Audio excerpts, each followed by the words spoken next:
What's good, my people? You're listening to Where Do We Begin? I'm Alex Winwood, Olympic flyweight boxer for Australia. Enjoy the podcast. Audio's not great for me in this episode, guys, so sorry about that, but I'm sure you will love the show nonetheless. Alex, back from the games, back on the pod. How are you, mate? Yeah, not bad. Yourselves? Yeah, I'm good, mate. I'm good. And I can't believe we were talking off air before. So you're at the Olympics a month ago, quarantined for 2 weeks, and now you're already back at work. There's no rest, is there? No rest for the wicked. Yeah, mate, how was your quarantine? Because you've been out of quarantine for what, a week, 2 weeks now? How was your quarantine? Yeah, it was. I enjoyed it actually. Like for as much, like because we was in Darwin, so it wasn't like being locked up in your room the whole time. We could go outside and things like that and talk to others. And yeah, I somewhat enjoyed the misery of it, but I got in like 80 episodes of Naruto, and like I never watched it before. So after like a few episodes, and a few days later, I was 80 episodes in deep, and I was like, wow, got a bit of time in my hands here. So that's what I did for like most of the second week. But yeah, like it was good just to chat to like the rest of the Olympians and a couple of coaches that are sitting next to the balconies to us and that. Yeah. Yeah, unreal. And I know Harper and I, we paid close attention to your socials, and I've seen some crazy things, mate, but talk us through it. The no eating challenge. You challenge yourself to not eat for how many hours? I think it was like 72 hours or something like that. Yes. And jeez, I was actually going really strong on that Saturday night. So I probably only got like 24 hours in really, and maybe a little bit more. And then I was sitting like, I think was watching The Voice or was watching the basketball or something. And then my room, like the guy next to me, Paulo, my teammate, he was like eating bloody chocolate and drinking Coke and chips. And then I ate chocolate and chips. So I didn't, like, it wasn't that I broke the fast for like actual food. I just did it because I was stupid. And then I was just like, oh my God. Yeah. So. And then a follow-up to that is, because you didn't complete the challenge, you decided to punish yourself in one of the most brutal fitness challenges I've seen, and the Howard Park Springs Reserve, I think, or still tells legends of this brutal workout that you put on yourself. Yeah, so I did. I gave it up to my followers, and I said there was a bunch of different ones. I asked them what the punishment would be at the start of the challenge, whether I'd fail or not. There was a couple of naked ones. There was a couple of like I don't know, like run outside the quarantine place, and I was like, oh my God, these people want me to go to jail for nudity or like, you know, the other charges trying to get out of this place. But the one that I took up was the 200 burpees, like unbroken. And then the punishment, if I stopped doing a burpee, like at any point, that I'd have to add 5 extra burpees on for as many times as I stopped. So I didn't think it was going to be that hard. Yeah, it just started breaking me down. I do think I could do more. Last time when I was doing it, I was like, if I do this again, I have to either double it or go to 500, because I feel like you can't just go to 300. It's just not a good number. Like, it's like once you earn $100 or you do 100 something, the next big number is 1,000, you know? So I was like, if I ever did this again, it has to be like 500 at minimum, or it has to be 1,000. I was like, that would hurt. Yeah, it's a bit like the Olympics, you know, for some reason it goes 200, 400, 800. You think you go to 1,600 a mile? Yeah. No, it goes to 1,500. Yeah, see? Yeah, doesn't make sense. Mate, that's pretty phenomenal that you got that done. But something else pretty phenomenal. In the last couple of weeks, been added to the AOC commission. Tell us a bit about that. Yeah, so I knew that I was getting nominated when was in the training camp. Our head coach like kind of put my name forward, and I said yes. And then like a surprise to me, because I was looking at like the names of the people that was like being nominated and seeing how many games some of them went to and all this and that. Like I was in the village, and pretty crazy that like, you know, people that was on the team voted me in, and I was just like, wow, like I must have, you know, made some good friends on the way, and they must not know me too well then. So I was very, very happy with it. And, you know, like I feel like I always ask people on like the boxing team in particular, like how they're feeling and coping and what would they like to see change. So I feel like I'd be a pretty good in the role and, just voicing the opinions and thoughts of the athletes. But tell us a bit about the role in that. So what's your day-to-day going to be kind of made up of? Yeah, so I missed out on the first meeting, which was, I think, last week, Friday, just because I got home and then I had shit booked already. So I missed out on that. But I don't know too much details about the role. What I feel like is like hearing what's going on, relaying it to everyone else, like all the athletes from the top down, and also letting them know what everyone feels like how their games experience was, because they give us surveys and things like that, but sometimes you just want to flick through them like 5-minute surveys and not actually give you your true opinion. So just more in-depth conversation with them things, I'm pretty sure. Yeah, well, if the committee wants an official media team, Harps and I are always here, mate. So yeah, definitely. They knocked back our application for, what was it, the Tokyo Tour guys we were talking about last episode. But we need this official kind of media role for the Olympics. Can you sort us out, Alex? Yeah, we're going to get you for the 32 games. It's going to be in Brisbane, so you just be right up the road. And then, you could give them a tour. We could give everyone a tour with you boys. It'd be fantastic, I reckon. I don't think people will be coming back to the games to Australia if they let us as tour guides, but I reckon get used to on like the back of a Hilux in some chairs and like commentating the torch relay like all around Australia, just like that'd be fantastic. That would be quite fun, but quite a big ask. Not sure we're cut out for that one. Really, Lockie, you were going to ask something, were you? Yeah, so I guess Alex was one of the lucky athletes to actually be a part of the opening ceremony, and you sort of stole the headlines a bit. Oh yeah, that was actually the most like unreal experience of my life. Like when I did it, it was just like Harry and Paulo actually said earlier when I was walking down, because I was like mucking around at that there. It was a big line to get there. I think it was probably like 2 hours from when we got off the bus at the venue until we walked out in the tunnel, maybe more. It might have been like 2.5 hours. So like, we was just mucking about the whole way through. And then I was doing a bit of dance like through like earlier, and then Paulo's like, yeah, you got to do that, man. It's like, no one's ever done it before. And I was like, how do you know that? I was like, where's your facts on that? I was like, you tell me that. He goes, no, I'm just saying, I think that no one's done it before. I was like, yeah, see, there you go. But yeah, then like, as we're walking out, Harry and that's like, go do it. And I was doing it for ages, but to a different camera that was on the side. And so it went for probably like 40 seconds. And then right at the end, I did the last little bit, and that's when the camera at the front seen us. So I really wish we went on our phones and like seen where it was getting broadcasted, because didn't realize there was a camera at the top. There was so many cameras like all down the side and photos and that.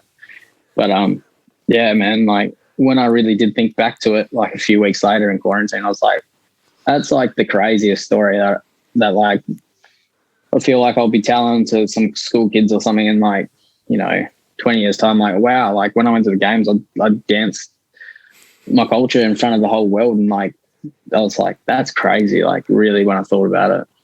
Yeah, mate, you'll be telling all the kind of little mini Winwoods for generations to come. Did you get like many kind of media types wanted to talk to you after that or anything? No, I didn't hear from anyone until like really like asking me about it. But my missus had told me that I was going crazy back here. Like, and I was like, I haven't seen anything on Facebook or Instagram or anything. But I think it was just because like my location, because it was in Japan, like it wasn't giving me all like the like 7 News and 9 News feeds and all that. But I got a little bit like tagged a bit on like Instagram. But other than that, I didn't realize how crazy it was, because like when I pulled up at the airport and the media were there, they was like asking me about it, like, oh, it went viral here. I was like, yeah, I didn't even know. I was like, over there was just like, did anyone get it on film? I want to know. But yeah, I wish it was a longer version, eh? And I should have got like Paulo or Harry to actually record it. I was like, that would have been much better.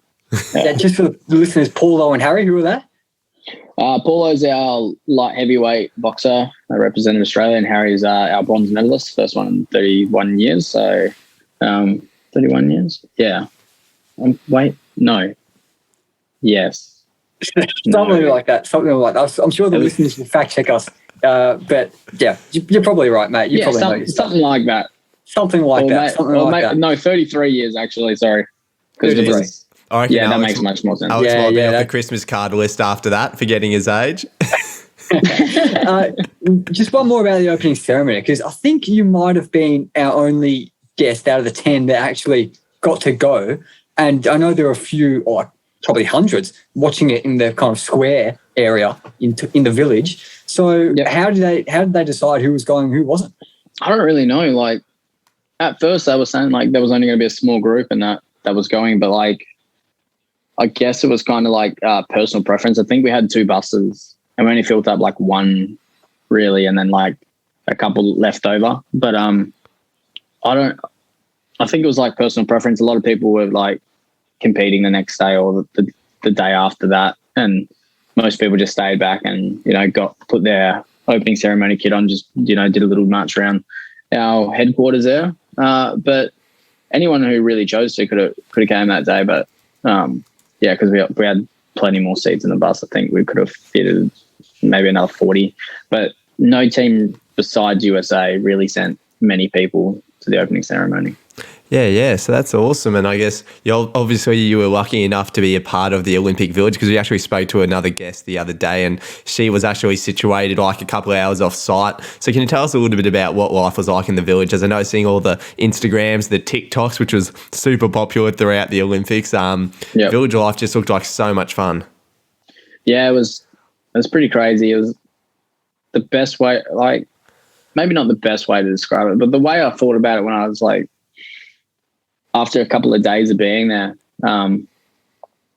it was kind of like a camp for like a school carnival, like just seeing people going to their events, coming back and like just being normal. And then like, I don't know, school carnival with a big bloody dining hall. That's what it really was, because that dining hall was unreal. And I'll change this here because I realize it's going to be dark. There we go. Much better. But yeah, like our headquarters was pretty crazy. We had, I think it was like a 16-story building, and we had like 12 stories of them. We had a massive team, and downstairs we had like everything. They had like, we was the only team that like employed like people come and make us coffees.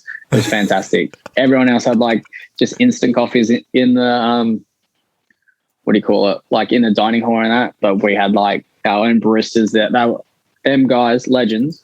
They work for like probably like 10 hours flat stick every day, like 8 o'clock all the way through to like 6 o'clock. They were just working, except for maybe I think they had like an hour or 2 hours off in the middle of the day. But I was like, you guys, absolute legends. When I was leaving, I gave like them a bunch of like the pins and all this and that, and like a headband and stuff, just because like how much they put in was just unreal. Like them guys were getting run down. I think they was having like 5-6 coffees themselves, but they did a bloody awesome job while I was there.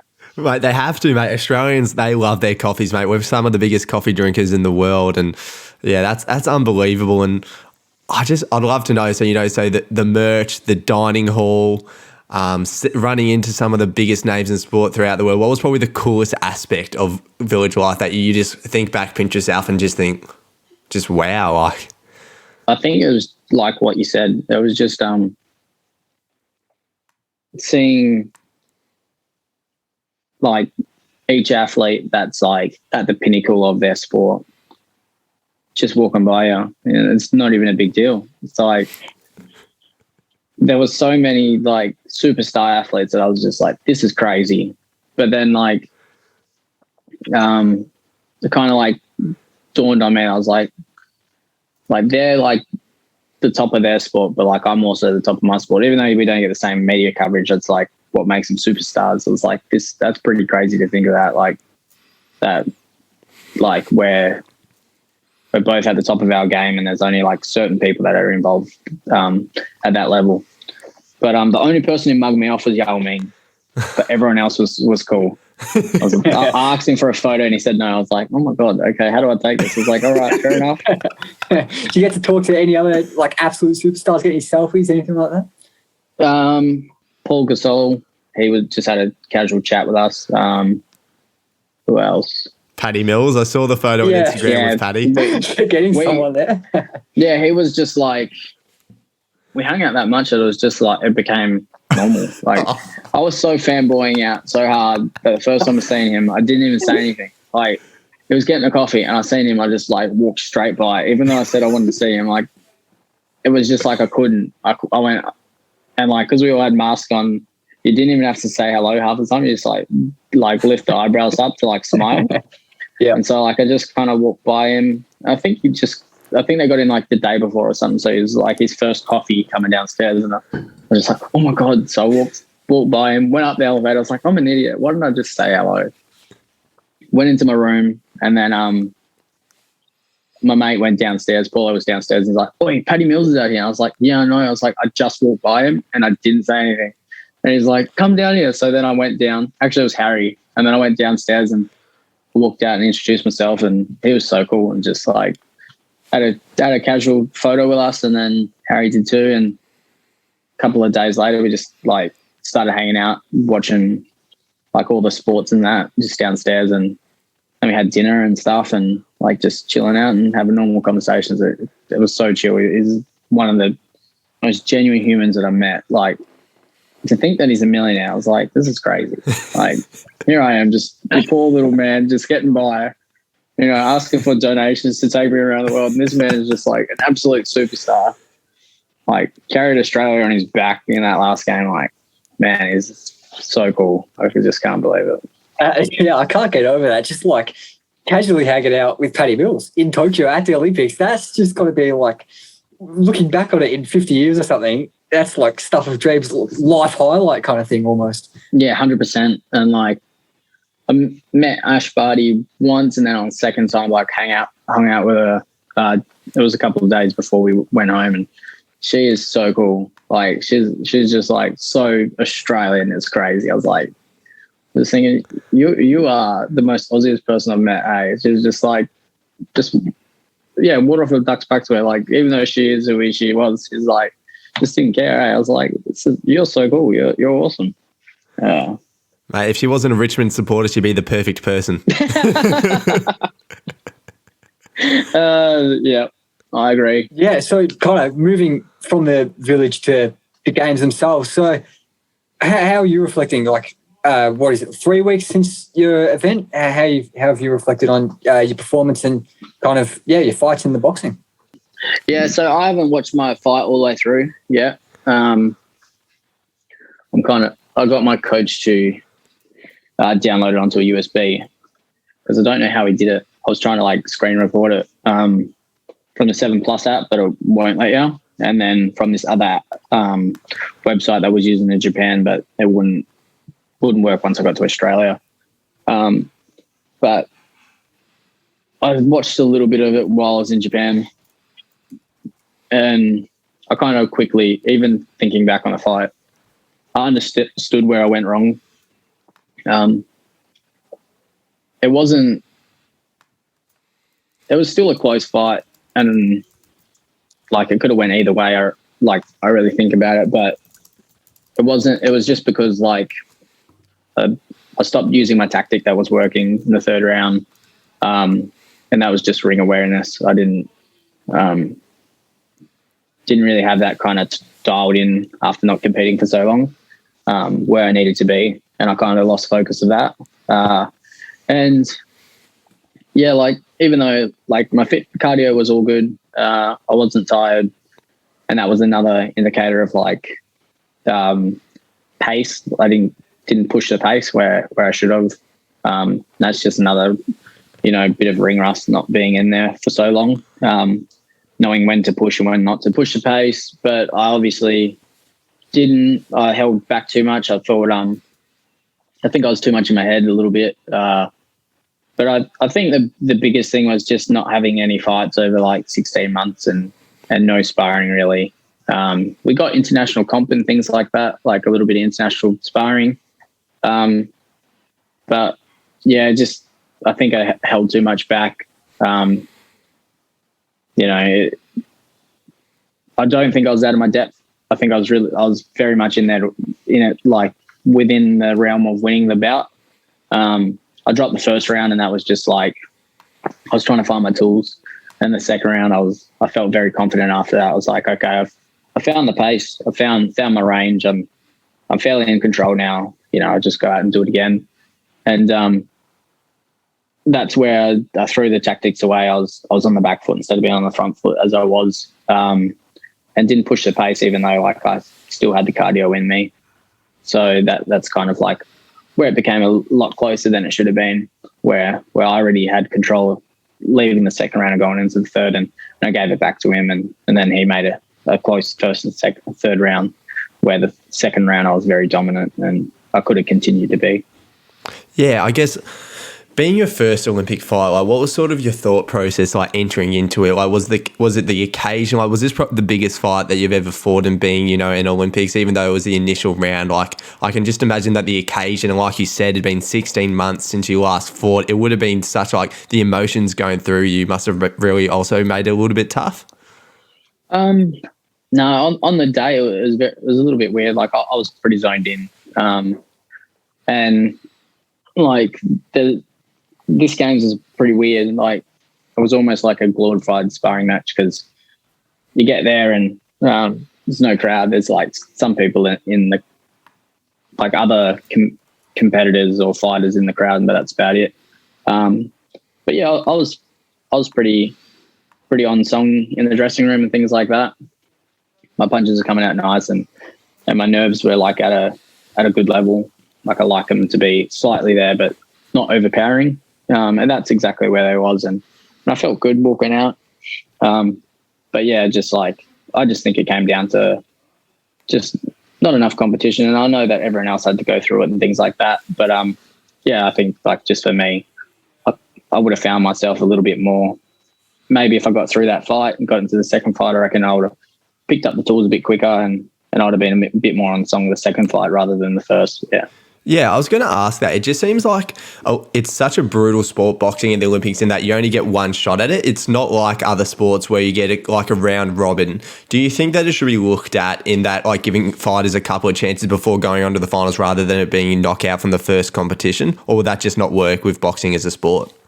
There are other competitions that they do round robin, pools.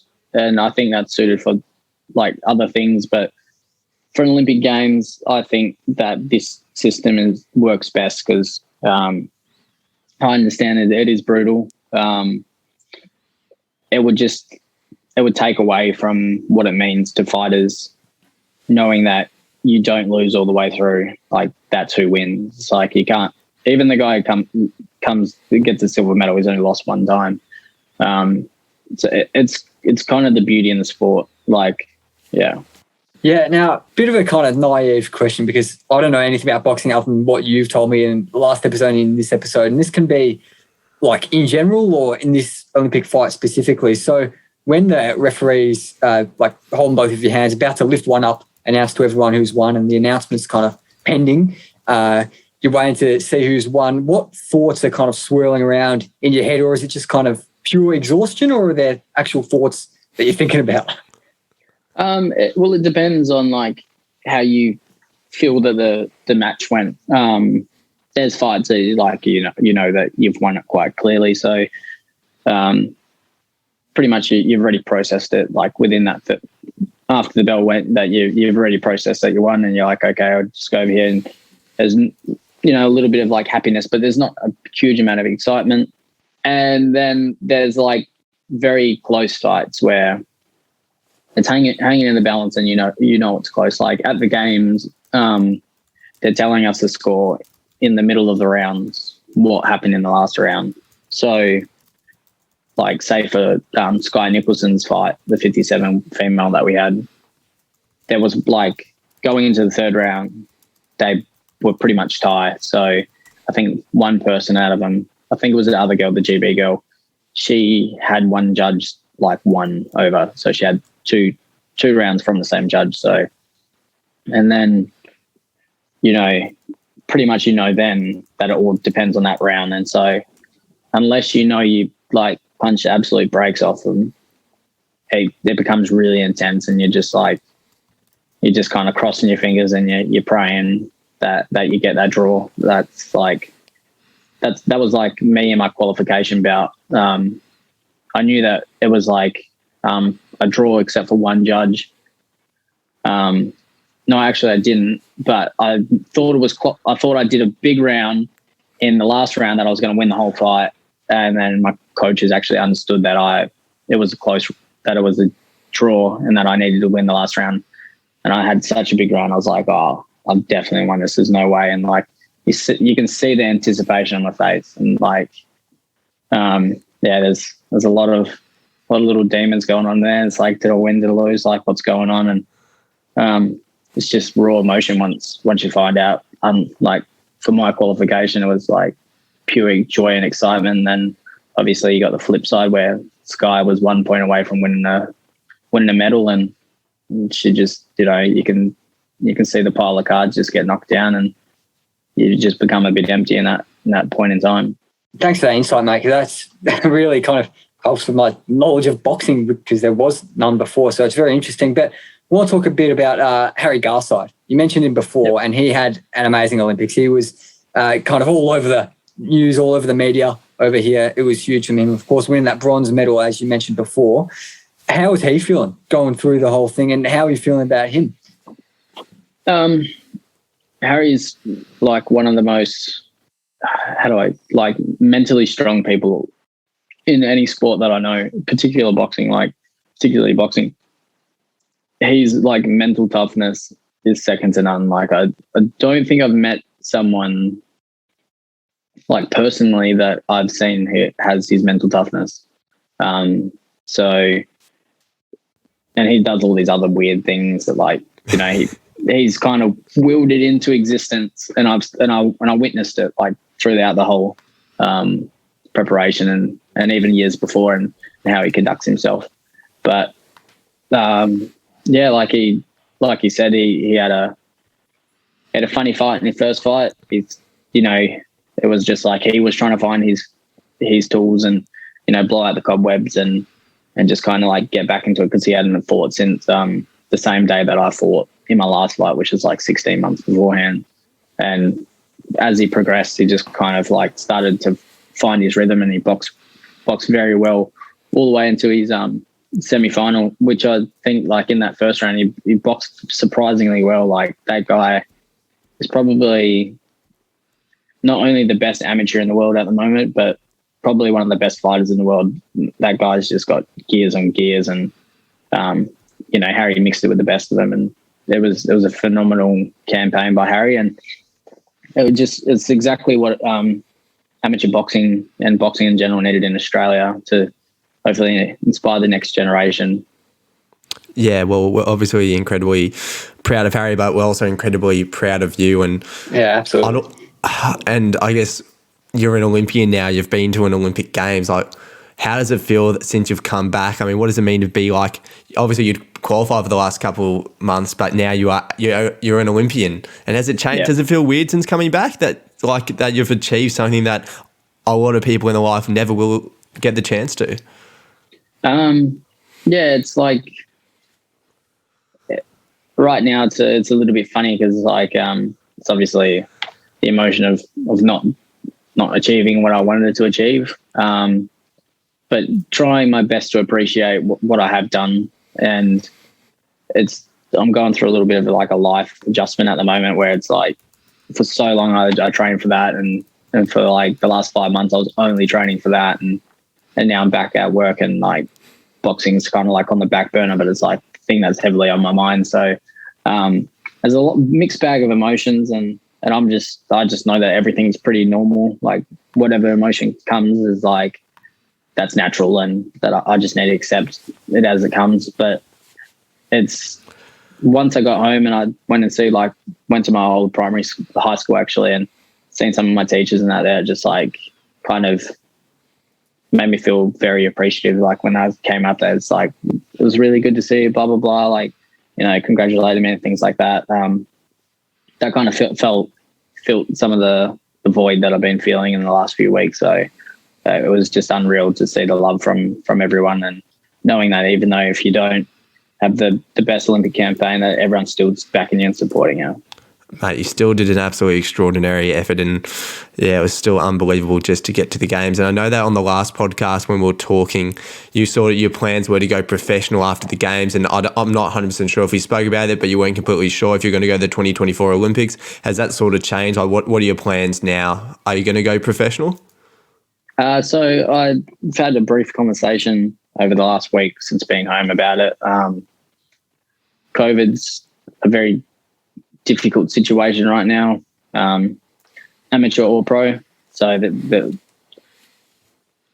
we're still in a stalemate to say, like, do I try have some pro fights? But if I try have some pro fights, there's not much competition out there, if not no competition.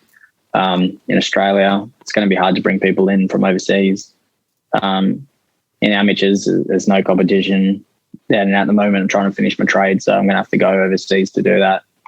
That's 3 weeks, 4 weeks at minimum, because I've got to still come back and quarantine on the way home. So I just need to, still talk to Boxing Australia and to the professional promoters and just try to figure something out. Just with COVID, it's a bit of a difficult situation. So my mind's really thinking more about development rather than like whether I need to be a pro or be an amateur, as long as I'm still sparring like the Maloney brothers and things like that and being over there regularly. It's kind of keeps me active enough that when the COVID situation, is behind us, that I can get in there straight away and start performing. And whether I get to box, amateur or pro. But even if I do box pro, my goal is to go to the next Com Games next year, elevate my profile with a medal, and which is very, very achievable right now. After going to the good games, I'm in a pretty good situation to go to the to Birmingham next year and get a gold medal.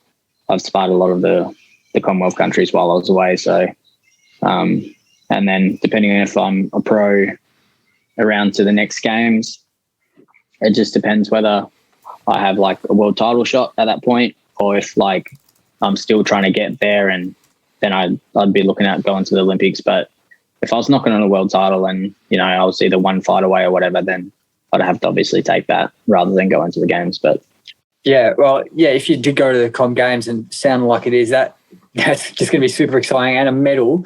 Oh my God, mate! If you win a medal, that'd be so good for you, and we would just be like, if watching that on our couch, jumping up and down. Already are the number one ticket holders, so yeah, exactly. You're number one fans, Mr. Alex Winwood. But just before we go, we have got the traditional "Where do we begin?" quiz, but we're mixing it up a bit. I better do a little bit better this time. I think, who won last time? Was it Lockie that won?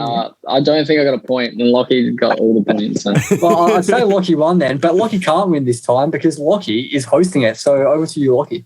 Yeah, so this will just be a couple of questions about Olympics and the Olympians. So hopefully we can all go well. And cue the music, please, Harps. Yes, here we go.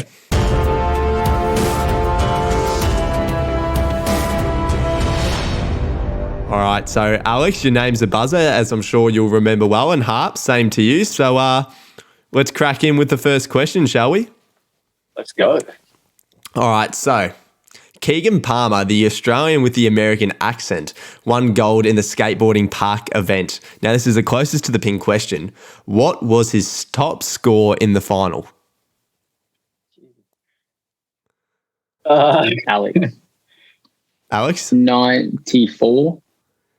To 2 decimal places, please. 0.00. Okay. 94.00. I've got no idea how skateboarding scoring works, but I'm going to say 94.01. Wow. That is not on Harps, and Harper gets the point. Oh, unfortunately, because I say to hear that, unfortunately Seven. because I'm not about that sportsmanship. Harps. Keegan Palmer in the finals top score was 95.83. Oh, damn. Scores out of 100. But I'll tell you what, I'd love to only give you half a point for that Harps because that was dodgy. Oh, mate, Grab after... my charger. Seconds while we talk. No stress. Mate, after that last episode where you didn't give me the point for saying equestrian when it was dressage, I think you owe me a point. I knew it was something 90. I actually thought it was 97, but I'm not going to drop this next point. I know that. Okay, so Australia had, for the second question, Australia finished 6th in the medal tally. Now, I want you to tell me how many medals did Australia win in the Olympics? I'll let him go first. Is it closest to the pin? Or No, just have to get it exact. Okay. So overall medals. I might be able to get the gold, but 37? yeah. That is incorrect. Harps. We'll go closest to the pin. I like to do it on the fly. So, Alex, I'm not locking in that answer. Okay. I'm not locking it in. If you want to change, you can. 44 then. Okay. Ooh, okay, mixing it up. Living life dangerously there, Lucky. No, I was going to say before, I was going to say 47. It's 46, so Harper gets the point again. Oh, man. Oh, yes. We love that. A couple of close ones there, but move on to the next question, Lucky. Move on. And this one, this one is for you, Harps, because as our listeners know, Harper claims to be the number one water polo fan in the world. Yeah. So I want him to put his money where his mouth is. I don't claim to be, mate. I am. Thank you very much. Okay. Who won the women's water polo gold medal match at the 2020 Tokyo Olympics? Russia. I'll let Alex get him first, but he was incorrect. Harper can go. Harper? I'm controlling the sound effects here, so I can just say Alex is incorrect for anything, really. Okay, yeah, well, I just remember the question. I think it was the USA. Tick.